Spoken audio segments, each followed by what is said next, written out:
হুগলি জেলার বাঁশবেড়িয়ায় গঙ্গা নদীর তীরে ত্রিবেণী এবং ব্যান্ডেলের মধ্যবর্তী এলাকায় অবস্থিত এই মন্দির, যার নাম হল হংসেশ্বরী মন্দির।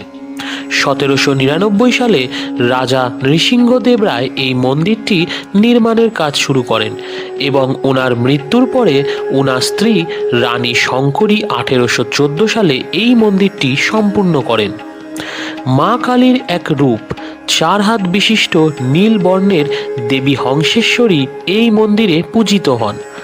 নিম কাঠ দিয়ে তৈরি করা দেবীর এই মূর্তি 21 মিটার উঁচু এই মন্দির, এবং যার মধ্যে রয়েছে 13টি মিনার, আর প্রতিটি মিনারের চূড়া পদ্ম ফুলের আকৃতির।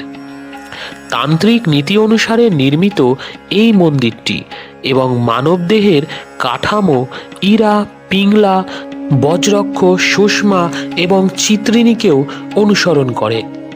মন্দির চত্বরে এই মূল মন্দিরটি ছাড়াও অনন্ত বাসুদেবের মন্দির আছে এবং 1788 সালে তৈরি সনভবা কালী মন্দিরও রয়েছে, যার সেই সময়কার টেরাকোটার কাজ খুবই সুন্দর।